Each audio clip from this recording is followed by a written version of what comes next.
À la radio du cinéma, on a toujours l'ambition de parler de cinéma de manière 360. Et aujourd'hui, on a un ambassadeur, s'il en est un, au nom de Pip Chodorov. Et on va évoquer le cinéma expérimental. Bonjour Pip. Bonjour. Bienvenue à la radio du cinéma. Merci, plaisir. Je vous ai rencontré tout récemment dans le cadre d'un projet en fait, qui fait la lumière sur un nouveau livre qui vient de sortir aux éditions de l'Œil, qui s'appelle À la croisée des mondes, qui met en lumière le travail de Patrick et Michel Bokanovsky. Oui. Et c'est par cet intermédiaire que j'ai eu l'occasion de vous rencontrer. Oui. Vous êtes aujourd'hui, donc vous partagez votre vie, vous êtes né à New York, vous partagez votre vie entre la France, où vous allez nous parler de cette structure qui s'appelle Revoir, et la Corée du Sud, puisque vous habitez également là-bas, vous êtes professeur, vous donnez des cours à l'université de Séoul autour du cinéma. Racontez-nous un petit peu cette histoire de départ. Je suis arrivé de New York à Paris en 88. J'avais 23 ans. J'avais fait des études, un peu de cinéma, mais pas trop. On va préciser que vos parents étaient déjà dans le milieu. Oui, mon père faisait des documentaires pour la télévision, ma mère est peintre.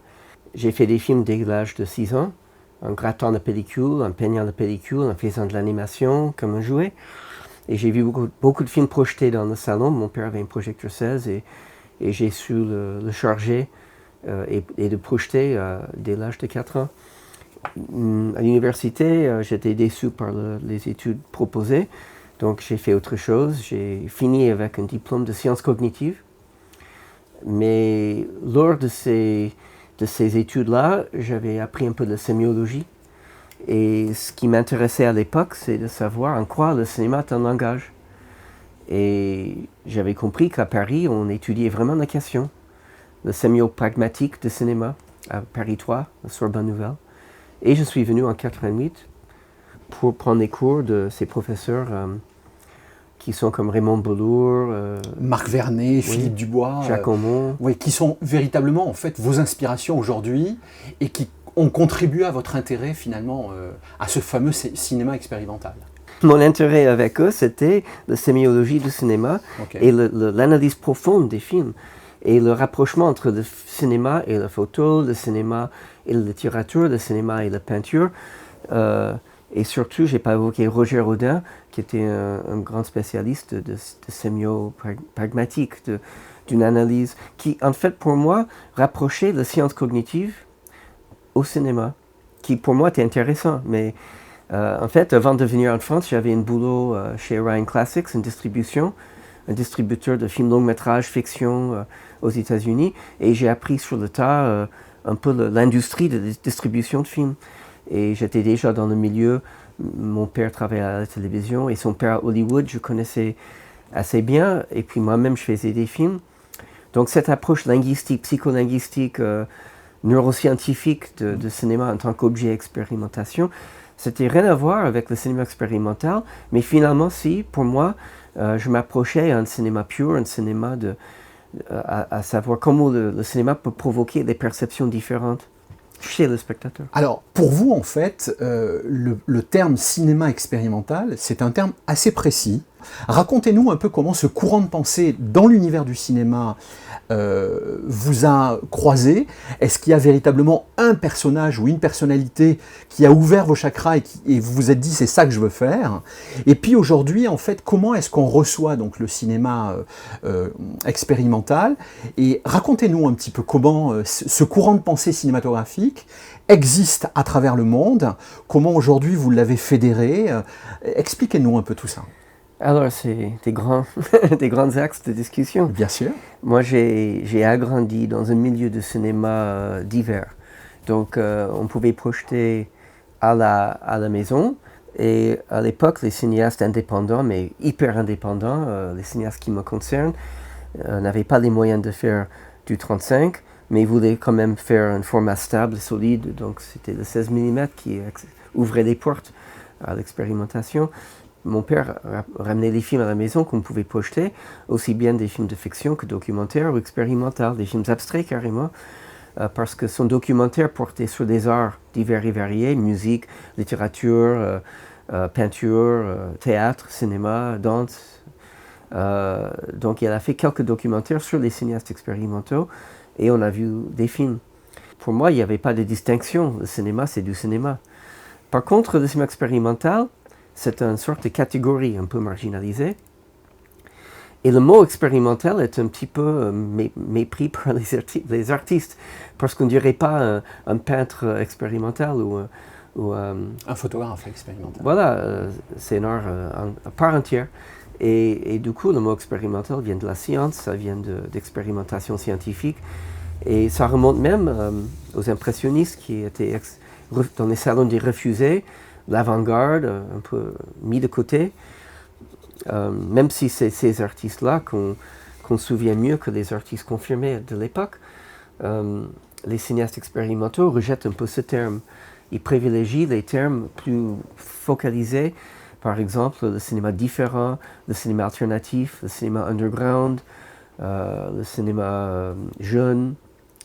Voilà, le jeune cinéma, c'est un cinéma qui se réfléchit, qui est toujours en devenir. Et qu'est-ce que c'est? C'est un cinéma qui joue avec les codes, qui joue avec la matière, qui questionne, qui interroge la matière cinéma. Le plus important, c'est de réfléchir à qu'est-ce que c'est comme médium, la pellicule, la matière plastique, l'émotion, le flicker, le grain, l'écran. L'écran n'est pas une fenêtre vers un monde fictif ou imaginaire. L'écran, c'est un canevas. On va travailler comme un espace de peinture. Donc il peut y avoir tout et n'importe quoi qui se passe sur cet écran. Il y a des films expérimentaux qui sont peints, la pellicule, qui sont abstraits. Il y en a qui utilisent des films repris, des found footage, un peu comme Duchamp utilisait une toilette, mais en image. On reprend des films hollywoodiens pour faire autre chose, par exemple. Il y a des films expérimentaux qui sont comme des journaux filmés, un peu comme des films de famille, spontanés, filmés sur le vif, sans scénario, sans personnage. En quelque sorte, il y a une distorsion de la matière physique, donc bien souvent de la pellicule, pour en faire quelque chose qui va être un champ d'expression, sans véritablement avoir un début, une fin, mais un terrain d'expression. Corrigez-moi si je me trompe, mais c'est un peu ce ressentiment que j'ai pu avoir. Oui et non, c'est vrai tout ça. Mais il y a toujours un début et une fin, il y a toujours l'envie de faire du vrai cinéma. C'est-à-dire qu'on se met dans le noir, le film commence. C'est pas de l'art vidéo, c'est pas de l'installation sans fin. Et il y a toujours envie de faire des films. Et il peut y avoir, il n'y a pas de règles. Donc il peut y avoir aussi un éclairage, un cadrage, un travail sur acteur. Tout est possible. Simplement, il y a une liberté totale.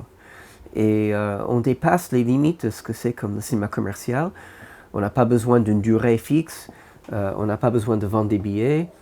On fait quelque chose de personnel et d'intime et d'expression de soi. Et j'avais donné 2 modèles un peu pour réfléchir à qu'est-ce que c'est. L'autre fois, c'était l'image de 3 cercles qui se superposent. Oui.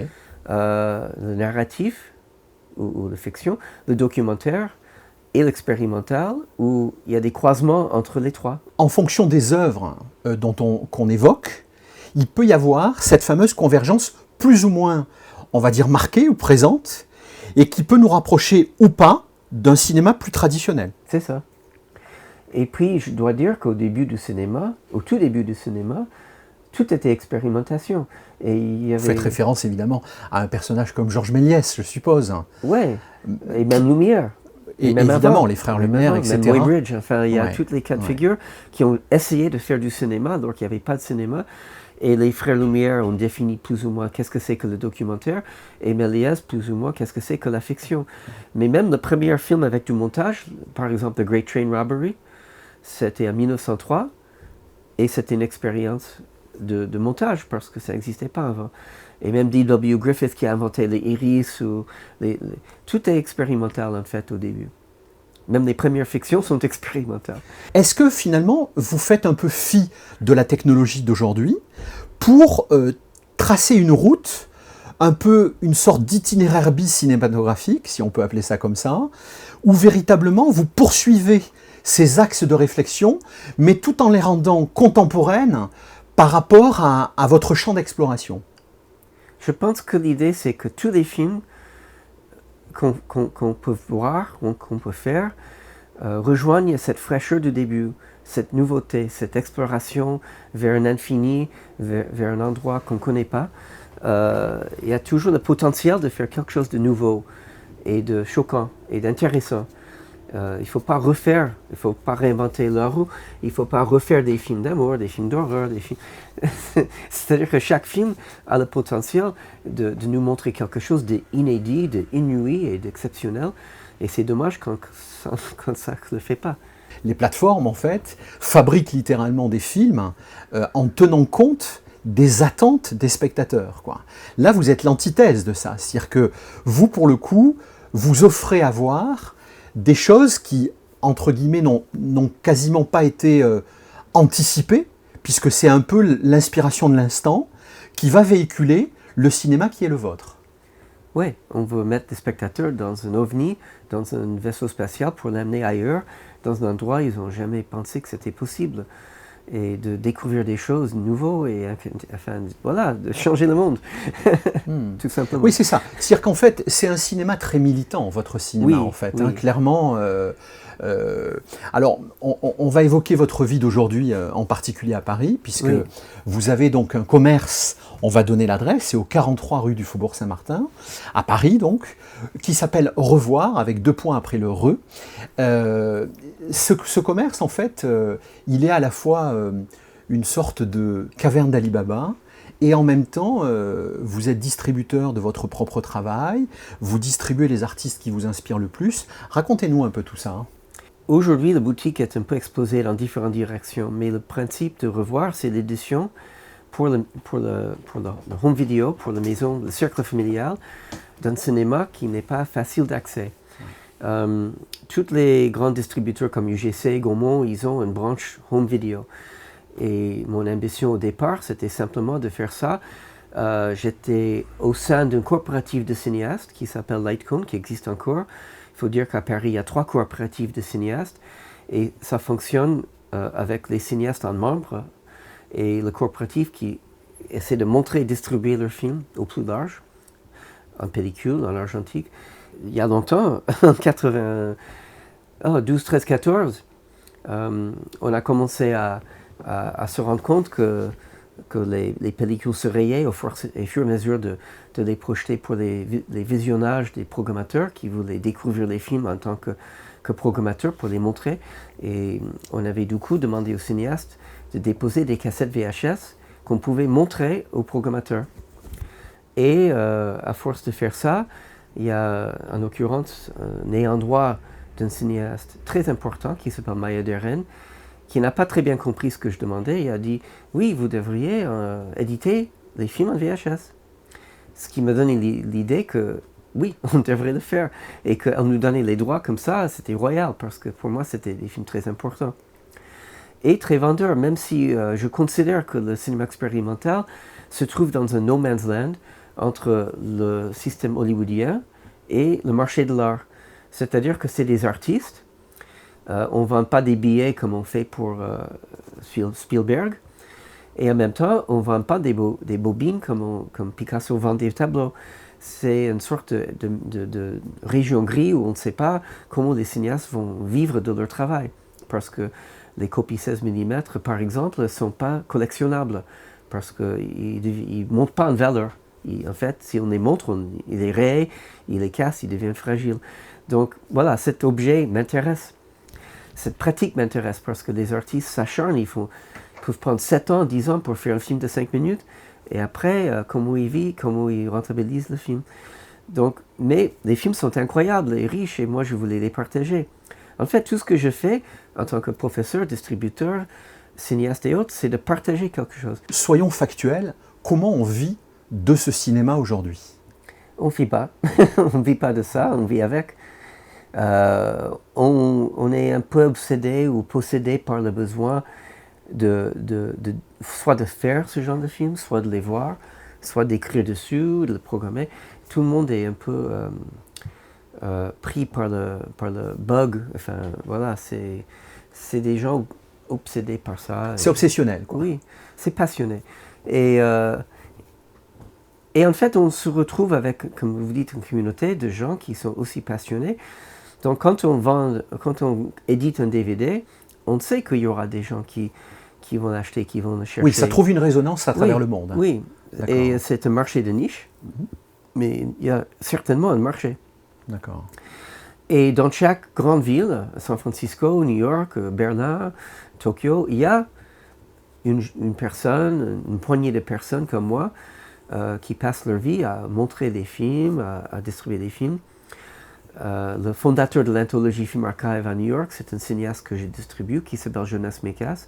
Il a fondé la coopérative à New York, il a écrit des livres, il a fait des films. Pareil à San Francisco, il y avait Bruce Bailey qui a fondé une coopérative, qui a fait des films. À Berlin, voilà, il y a des exemples comme ça. Vous-même, vous avez fait un film, on peut en parler, où vous avez une sorte de documentaire pour le coup, puisque vous avez aussi une démarche, entre guillemets, pédagogique autour de ce cinéma, puisque vous avez passé du temps à accompagner en fait certains de ces artistes par le biais d'un film que j'ai eu le plaisir de pouvoir regarder, où là, pour le coup, vous questionnez ces gens-là, vous les accompagnez dans leur démarche artistique. Racontez-nous un petit peu cette expérience. Alors, j'avais vu un film de Wim Wenders sur les bluesmen, qui s'appelle Soul of a Man, à Cannes. Et le premier plan du film, c'est un satellite qui traverse l'espace avec une voix off qui dit « Je suis mort en 1958 sans un sou, mais ma voix traverse le système solaire pour représenter la musique blues américaine. Je m'appelle Big Bill Broonzy. » Et ça me dit quelque chose, ça me dit quelqu'un devrait faire ça pour les cinéastes qui sont des cochons d'Inde, des pionniers, et qui sont pauvres et que personne ne connaît. Et j'ai parlé un peu autour de moi à des amis de cette idée de faire un film sur des cinéastes expérimentaux. Et tout le monde me dit, bah oui, c'est toi qui dois le faire.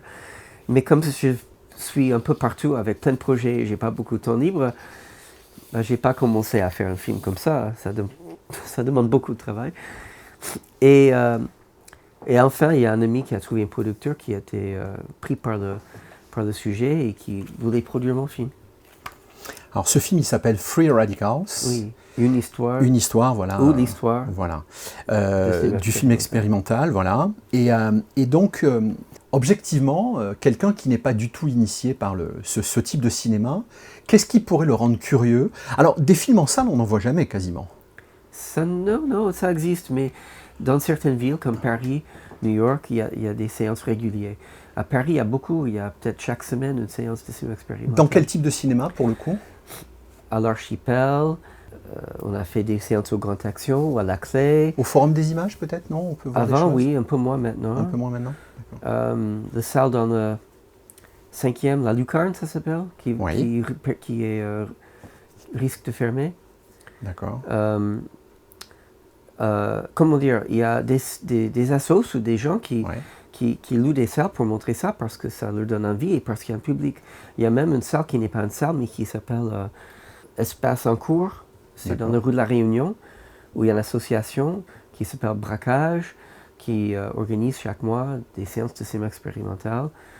Voilà, il y a des salles marginales, alternatives, etc. Est-ce qu'il existe un festival ou des festivals dans le monde sur Paris, le cinéma expérimental? À Paris, en octobre, il y a le Festival des cinémas différents, qui est tenu par le collectif Jeune Cinéma. C'est un festival qui a longue histoire, parce que ça a commencé dans la ville du Sud qui s'appelle Hyères. Hyères, à côté de Toulon, absolument. Oui, en 68, 69, il y avait un festival du nouveau cinéma.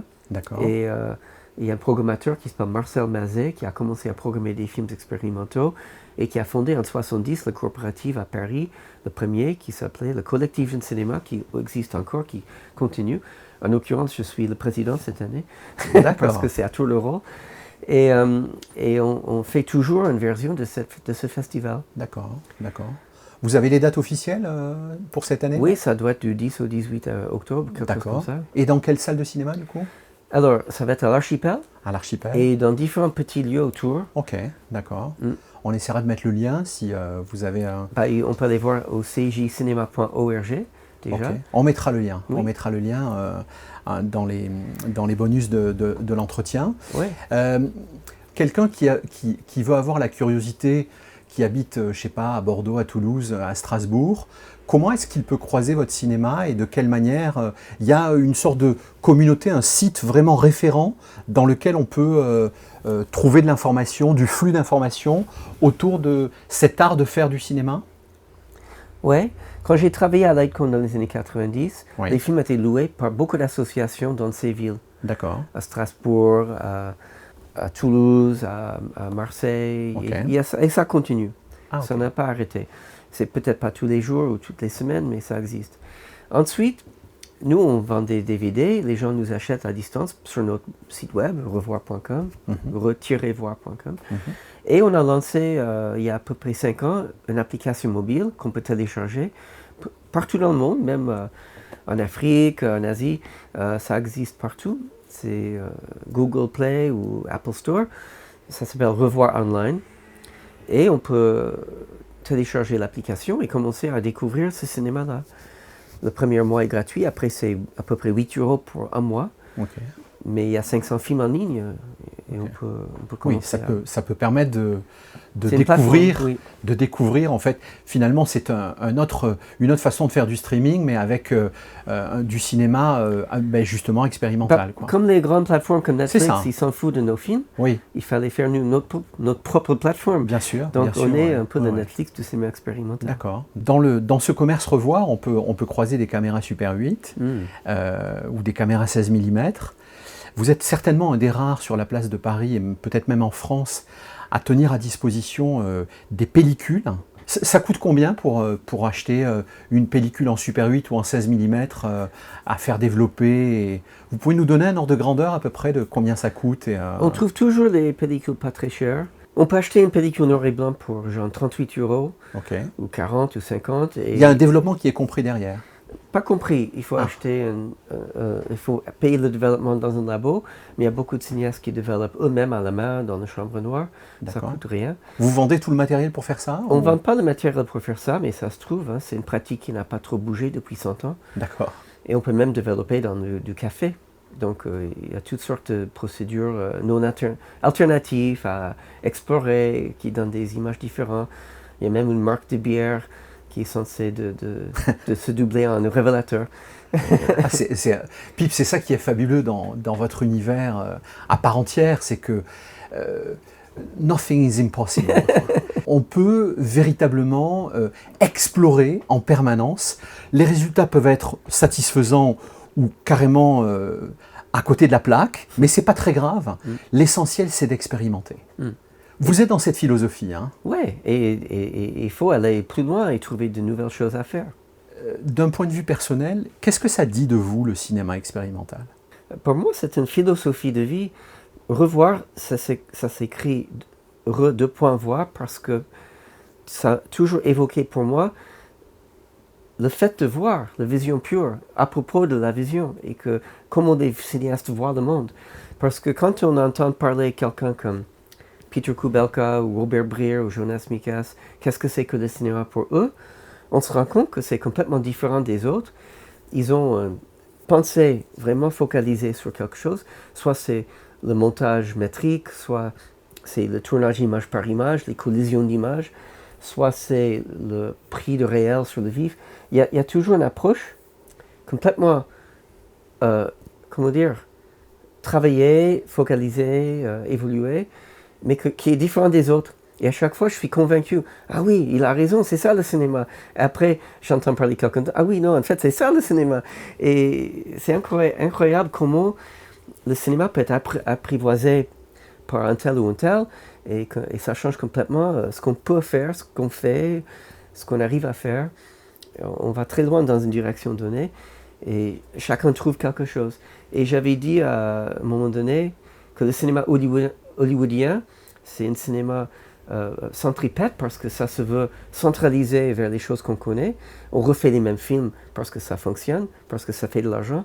Mais les cinéastes expérimentaux sont dans un système plutôt centrifuge parce qu'ils sont au plus loin du centre possible et vers les frontières de ce qui est possible, toujours en train d'explorer plus loin et en différentes directions. Et si on dit à un cinéaste expérimental, ah je vois... Ces films, c'est un peu comme ce que fait Bokanovsky ou Brakhage, personne ne va dire, mais non, c'est différent parce que tout le monde se démarque des autres. Oui, c'est ça, c'est que chaque artiste a véritablement un champ identitaire qu'il explore et il n'y en a aucun qui se ressemble en fait, finalement. Et heureusement. Et ouais, ouais. On arrive au terme de cette interview, cher Pip. Donc, il y a une tradition à la radio du cinéma. Je vais vous demander néanmoins si vous voulez bien me donner votre film préféré, votre musique de film préférée et votre réplique préférée. Mon film préféré, c'est un film que j'ai vu quand j'avais 3 ans. Ok. Même avant que c'est sorti, je pense. Mais je me trompe peut-être parce que j'étais trop petit. Mais le film s'appelle 2001, Odyssée de l'espace. Ah ouais. Et c'est un film que j'ai vu vraiment beaucoup parce que mon père a fait un documentaire sur ce film. Et du coup, il avait obtenu des copies 16, 35 pour prendre des photos pour le documentaire. Et la personne qui a prêté la copie a quitté l'MGM sans demander les copies. Donc, on les a toujours. Okay. Et j'ai projeté assez souvent ces films. Et en l'occurrence, ce qui est drôle, c'est qu'on est le 13 juillet aujourd'hui, 2026, et le film passe à Paris ce soir au Grand Rex en 70 mm, et je vais le voir. C'est un film que je vois à chaque fois que c'est possible de le voir dans les bonnes conditions. Si jamais ça passe à la télé ou en VHS, je m'ennuie, je m'endors. C'est pas fait pour, et je déconseille. Mais en grand écran, c'est un film vraiment bouleversant. Et j'ai beaucoup réfléchi, écrit sur ce film, montré ce film et expliqué ce film. Pour moi, il n'y a pas de mystère dans ce film. C'est un film qui fait sens et c'est un film expérimental parce que pour moi, c'est un film sur la lumière, sur la réflexion, sur la conscience de soi, sur le cinéma en tant que révélation. Pour moi, le monolithe, c'est un écran et la lumière qui tape cet écran crée l'intelligence. Et je pense que le message derrière le film, même si c'est sous-jacent à l'histoire, c'est un sens profond du fait que le cinéma peut nous illuminer. I'm sorry, Dave. I'm afraid I can't do that. On va parler de votre musique préférée désormais. Alors, la musique préférée, j'ai choisi la musique du film de Woody Allen qui s'appelle Stardust Memories. C'est un film de 79. Ok. J'ai joué dedans en tant que figurant. Ah, marrant. Et j'avais 14 ans. Et du coup, c'est un film qui m'a marqué parce que j'aime beaucoup les films de Woody Allen, surtout les débuts de sa carrière, les films comiques. Et dans le film Stardust, il se moque des gens qui aiment que ses premiers films comiques. Parce que pour lui, dans ce film, son personnage dit qu'il faut faire des vrais sujets, il faut trouver une guérison pour le cancer, il ne faut pas juste faire des films drôles. Et tout le monde lui dit, mais si, vous êtes bon à ça, il faut ça. Donc moi je trouve que ce film résonne bien. Et la musique, c'est une musique de jazz comme Louis Armstrong ou d'autres, Django Reinhardt. Et des musiques pas très connues. Donc à l'époque, quand j'avais 14-15 ans, je suis allé chercher ces musiques. Et il n'y avait pas de disque du film. Et la musique était disponible, mais par-ci, par-là. Le Django, c'est là, un autre, c'était vraiment difficile à trouver. Et j'ai fait un peu de recherche. J'ai passé quelques mois à acheter des disques vinyles de chaque piste. Et j'ai constitué un mixtape pour moi, des musiques de films, alors qu'il n'y avait pas de disque disponible. J'ai beaucoup aimé Louis Armstrong et la scène où on entend la chanson, justement, Stardust. C'est un plan long, une prise très longue, de Charlotte Rampling qui mange une glace et la caméra qui le regarde, comme si c'est le personnage de Woody Allen qui regarde. Et c'est une scène très émouvante. Donc, la coïncidence d'image et de musique, on laisse la place à la musique finalement. C'est une prise d'une minute et demie avec Louis Armstrong qui chante et Charlotte Rampling se prend dans le jeu de quelqu'un qui est regardé par le protagoniste, mais aussi par les spectateurs. Et elle est consciente de soi, elle est gênée, elle est timide, après elle sourit, après elle rigole, après elle mange sa glace. Et c'est un film expérimental. Oui, c'est ce que j'allais vous dire, oui. D'accord. Et donc, pour terminer cette interview, vous allez me donner votre réplique préférée. Ben alors, je pouvais prendre n'importe, mais j'ai choisi la réplique de Jonas Mekas, qui, dans son film de 68, Walden, qui est son premier grand frise épique de journal filmé, qui couvre les périodes de 1964 ou 5 jusqu'en 1968. Il dit vers la fin du film, il dit « Je vis, alors je fais des films de famille. Je fais des films de famille, alors je vis. » Enfin, il dit « Home movies. I live, so I make home movies. I make home movies, therefore I live. » Il commence à chantonner ça. Et ça devient son credo un peu. Okay. Que la vie et le film se fusionnent et que le film, c'est sa vie. Et sa vie, c'est un film. et qu'il n'y a pas de distinction parce qu'on a toujours la caméra sur soi, on filme tout. Et les images de sa vie deviennent des images qu'on partage et qu'on montre. Et après, tout le monde qui connaît son cinéma connaît sa vie. Et sa famille, ses amis, et sa pensée, et voilà.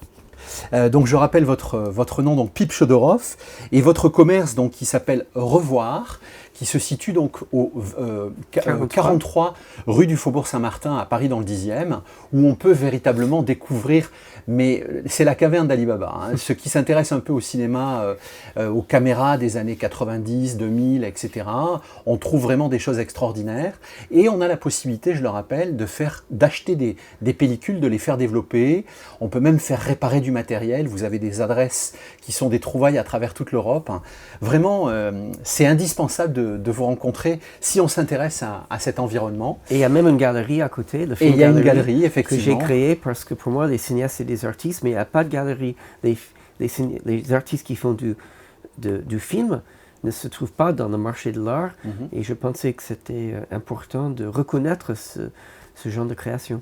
Merci infiniment, cher Pipe. Au plaisir. Merci, David. Merci. I live. Therefore I make films. I make films. Therefore I live.